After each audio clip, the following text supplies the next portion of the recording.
കേരളത്തിന്റെ മധ്യകാല ചരിത്രത്തെ സംബന്ധിച്ച വിലയേറിയ മലയാളം, സംസ്കൃതം, അറബി, മലയാളം പുരാരേഖകൾ പരിചയപ്പെടുത്തുവാൻ അവ സംരക്ഷിക്കുന്ന ലണ്ടനിലെ ബ്രിട്ടീഷ് ലൈബ്രറി സംഘം കേരളത്തിലെത്തി. കേരളമായിട്ട് ബന്ധപ്പെട്ട് വളരെ പ്രധാനപ്പെട്ട ആർക്കൈവൽ മെറ്റീരിയലാണ് ബ്രിട്ടീഷ് ലൈബ്രറിയിലുള്ളത്. പ്രധാനമായിട്ടും പലപ്പോഴും അറിയാത്തൊരു കാര്യം, സാമൂതിരി സ്വർണ്ണത്തിൽ എഴുതിയ ഡച്ചുകാരുമായിട്ടുള്ള ഉടമ്പടി ബ്രിട്ടീഷ് ലൈബ്രറിയിലുണ്ട്. അതുപോലെ സാമൂതിരി വെള്ളിയിൽ എഴുതിയ ഉടമ്പടി 1710 എഴുതിയ ഉടമ്പടി ഉണ്ട്. മറ്റേ നേരത്തെ പറഞ്ഞ ഉടമ്പടി 1691 എഴുതിയതാണ്. ഇതിൻ്റെയൊക്കെ ഒറിജിനൽ അവിടെ ഉണ്ട്. ഇതൊക്കെ മലയാളത്തിലാണുള്ളത്. അത് സൂചിപ്പിക്കുന്നത് കോഴിക്കോട് എത്രത്തോളം സമ്പന്നമായിരുന്നു അക്കാലത്ത് എന്നുള്ളതാണ്. കൃത്യമായിട്ട് ഡച്ചുകാരൻ പേപ്പറിൽ എഴുതുമ്പോൾ സാമൂതിരി സ്വർണ്ണത്തിലാണ് ഉടമ്പടി എഴുതിയിട്ടുള്ളത്. അത് പോർച്ചുഗീസ് കാലത്തിന് ശേഷമാണ്. പോർച്ചുഗീസ് കാലത്തിന് ശേഷവും കോഴിക്കോട് സമ്പന്നമായിരുന്നു. അതിൽ നെടിയിരുപ്പിനെ പറ്റിയാണ് പറയുന്നത്. നെടിയിരുപ്പ് സ്വരൂപത്തിൻ്റെ, അപ്പോൾ അത് ഈ പ്രദേശമായിട്ട് കൂടി കണക്റ്റഡാണ്. നമ്മുടെ ഈ പ്രദേശമായിട്ട് കൂടി കണക്റ്റഡാണ്. അത് അത്തരത്തിലുള്ള വളരെ പ്രധാനപ്പെട്ട ഡോക്യുമെൻറ്റുകൾ ബ്രിട്ടീഷ് ലൈബ്രറിയിലുണ്ട്. അപ്പോൾ അത് പലപ്പോഴും ആക്സസ് ചെയ്യാൻ അതിൻ്റെയൊക്കെ സംരക്ഷകരാണ്, അതൊക്കെ കീപ്പ് ചെയ്യുന്ന സൗത്ത് ഏഷ്യ കളക്ഷൻ്റെ ഹെഡാണ് അവിടെ ഉള്ളത്, നമ്മുടെ കൂടെ വന്നിട്ടുള്ളത്. അത് വലിയൊരു ഗുണമായിരിക്കും നമ്മളെ യൂണിവേഴ്സിറ്റികൾക്കും അതുപോലെ അക്കാദമിക്കൊക്കെ. മറ്റൊരു കാര്യം, അവിടെ ബ്രിട്ടീഷ് കാലത്ത് കൊണ്ടുപോയിട്ടുള്ള നിരവധി അറബി മലയാളം ഡോക്യുമെൻറ്റുകളുണ്ട്. അതിപ്പോഴും പൂർണ്ണമായിട്ട് കാറ്റലോഗ് ചെയ്യപ്പെട്ടിട്ടില്ല. അപ്പോൾ അതിന് ഇവിടെയാണല്ലോ മറ്റൊരു അറബി മലയാളം ആർക്കൈവ് ഉള്ളത്. അപ്പോൾ ഇത് രണ്ടുപേരും കമ്പയർ ചെയ്യുകയും അവരെ ഇത് കാറ്റലോഗ് ചെയ്യാൻ ഹെൽപ്പ് ചെയ്യുക എന്നുള്ള ഒരു വലിയ പദ്ധതിയാണിത്. അപ്പോൾ അതിന് മോയിൻകുട്ടി വൈദ്യർ സ്മാരകത്തിന് ഗവൺമെൻറ്റിൻ്റെ സഹായത്തോടു കൂടി, ബോത്ത് അവിടുത്തെ ബ്രിട്ടീഷ് ലൈബ്രറിൻ്റെ സഹായത്തോടു കൂടിയും നമുക്ക് ഹെൽപ്പ് ചെയ്യാൻ കഴിയും. അത് ഇവിടുത്തെ റിസർച്ചേഴ്സിനും ഭാവിയിൽ ഇതിനെക്കുറിച്ച് അന്വേഷിക്കുന്നവർക്ക് വലിയ ഗുണമായിരിക്കും. ബ്രിട്ടീഷ് വാഴ്ചയ്ക്ക് കീഴിലായിരുന്ന ഇന്ത്യയിലെ നിരവധി പുരാരേഖകളും പ്രധാന താളിയോലകളും ബ്രിട്ടീഷ് ലൈബ്രറിയിൽ സൂക്ഷിച്ചു വരുന്നുണ്ട്. ഇവയെ പുതുതലമുറ ഗവേഷകർക്ക് പരിചയപ്പെടുത്തുന്നതിനാണ് ബ്രിട്ടീഷ് ലൈബ്രറി സംഘം എത്തിയത്. So we had a wonderful visit at Calicut University. Everybody was very welcoming.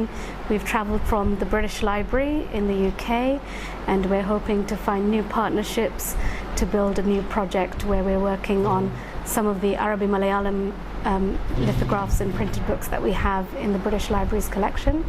So we did a small workshop and introduced the South Asia collections, in particular focusing on Malayalam collections. I'm also here with my team, the South Asia team. So I've got the North Indian collections curator, Marina Kalini, and Pasquale Manzo, who's the lead curator for South Asia and a specialist in Sanskrit. So they also introduced their collections as well. മഹാകവി മോയിൻകുട്ടി വൈദ്യർ മാപ്പിളകല അക്കാദമിയും കോഴിക്കോട് സർവകലാശാലയിലെ political science വിഭാഗവും ചേർന്ന് നടത്തിയ ഏകദിന ശില്പശാലയാണ് വിദഗ്ധ സംഘത്തിന്റെ സന്ദർശനത്തിന് അവസരമൊരുക്കിയത്. കാലിക്കറ്റ് സർവകലാശാലയിലെ സെമിനാറിനു ശേഷം സംഘം കൊണ്ടോട്ടിയിലെ മഹാകവി മോയിൻകുട്ടി വൈദ്യർ മാപ്പിളകല അക്കാദമിയിലെത്തി.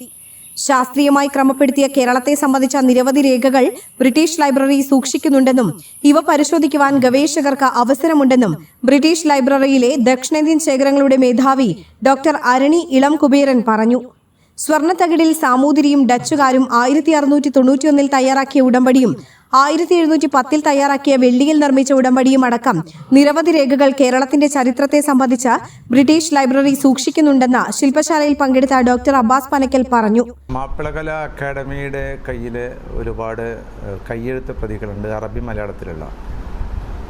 ഈ കയ്യെഴുത്ത് പ്രതികളെ പരിചയപ്പെടാനും അതോടൊപ്പം ബ്രിട്ടീഷ് ലൈബ്രറിയിലുള്ള കയ്യെഴുത്ത് പ്രതികളുടെ, അറബി മലയാളത്തിലെ കയ്യെഴുത്ത് പ്രതികളുടെ കളക്ഷൻസ് അവ ഡെസിഫർ ചെയ്യാനും കാറ്റലോഗ് ചെയ്യാനും വേണ്ടിയുള്ള പരസ്പര സഹകരണം ഉറപ്പുവരുത്തുക എന്നതിൻ്റെ ഭാഗമായിട്ടാണ് ഈ ലൈബ്രറിയുടെ പ്രതിനിധികളായിട്ട് ഇവർ ഇവിടെ സന്ദർശിക്കുന്നവരിൽ ഇതിൻ്റെ ഹെഡായിട്ട് ഉള്ളത് എന്താണ് അതിൻ്റെ പേര്, ഇതിൻ്റെ head of this London library manuscript collections of South Asia, Arani Ilankuberan, and also Marina Chellini and Pasquale Manzo. ഇവർ 3 പേരാണ് ലണ്ടനിൽ നിന്ന് ഇവിടെ എത്തിയിരിക്കുന്നത്. അവർ കോഴിക്കോട് സർവകലാശാലയിൽ വെച്ച് ഒരു വർക്ക്ഷോപ്പ് അക്കാദമിയുടെ കീഴിൽ നടത്തുകയും ആ വർക്ക്ഷോപ്പിൽ വെച്ച് മാനുസ്ക്രിപ്റ്റ് കളക്ഷനെക്കുറിച്ചും അതിൻ്റെ ലണ്ടനിലുള്ള മലയാളത്തിലും സംസ്കൃതത്തിലും അതുപോലെ ഉത്തരേന്ത്യയിലെ വിവിധ ഭാഷകളിലുമുള്ള ശേഖരത്തെക്കുറിച്ചുള്ള ഒരു പരിചയപ്പെടുത്തലും അവിടേക്ക് പഠിക്കുന്നതിന് വേണ്ടി ഗവേഷകരെ ക്ഷണിക്കലുമായിരുന്നു വർക്ക്ഷോപ്പിൻ്റെ ലക്ഷ്യം. ഷേക്സ്പിയർ കൃതികളുടെ 10ഓളം മലയാളം വിവർത്തനങ്ങളും ഇക്കൂട്ടത്തിലുണ്ട്. ഈസ്റ്റ് ഇന്ത്യ കമ്പനിയുടെ ഭരണകാലത്ത് ഭരണ ആവശ്യത്തിനായി ബ്രിട്ടീഷ് ഉദ്യോഗസ്ഥർ ശേഖരിച്ച സംസ്കൃത ഭാഷയിലും ടിബറ്റൻ ഭാഷയിലും വിവിധ ഇന്ത്യൻ ഭാഷകളിലും എഴുതപ്പെട്ട പ്രമാണരേഖകൾ ഇന്ത്യൻ സംസ്കാരത്തിന്റെയും ചരിത്രത്തിന്റെയും ഗവേഷണത്തിന് അത്യന്താപേക്ഷിതമായിരിക്കുമെന്ന് സംസ്കൃത രേഖകളുടെ ചുമതലയുള്ള പാസ്കലെ മാൻസോ വിശദീകരിച്ചു. ബ്രിട്ടീഷ് ലൈബ്രറിയിലെ വടക്കേ ഇന്ത്യൻ രേഖകൾ പരിചയപ്പെടുത്തിയത് ഈ വിഭാഗത്തിന്റെ സംരക്ഷണ ചുമതലയുള്ള മറീന ചില്ലിനിയായിരുന്നു. ശില്പശാലയിൽ പങ്കെടുത്ത ശേഷം ബ്രിട്ടീഷ് ലൈബ്രറി പ്രതിനിധികൾ കൊണ്ടോട്ടിയിലെ മഹാകവി മോയിൻകുട്ടി വൈദ്യർ മാപ്പിളകല അക്കാദമിയിലെത്തി. Academy chairman doctor Hussain Randathani, secretary Basheer Chungathara എന്നിവർ അതിഥികളെ സ്വീകരിച്ചു. അക്കാദമിയുടെ ഗവേഷണ ഗ്രന്ഥാലയത്തിലുള്ള 1500ഓളം വരുന്ന അറബി മലയാളം ഗ്രന്ഥങ്ങളുടെ ശേഖരം ബ്രിട്ടീഷ് ലൈബ്രറി പ്രതിനിധികൾ സന്ദർശിച്ചു. ബ്രിട്ടീഷ് ലൈബ്രറിയുടെ ശേഖരത്തിലുള്ള അറബി മലയാള ഗ്രന്ഥങ്ങളും അക്കാദമിയിലുള്ള അറബി മലയാളം ഗ്രന്ഥങ്ങളും ഗവേഷകർക്ക് ലഭ്യമാക്കുന്നതിനുള്ള സാധ്യതകൾ സംബന്ധിച്ച് രണ്ട് സ്ഥാപനത്തിന്റെ പ്രതിനിധികളും ചർച്ച നടത്തി. അക്കാദമിയിലെ ചരിത്ര സാംസ്കാരിക മ്യൂസിയം, മലബാർ കലാപം, ഫോട്ടോ ഗ്യാലറി എന്നിവയിലും അതിഥികൾ സന്ദർശനം നടത്തി. എയർ 1 കൊണ്ടോട്ടി.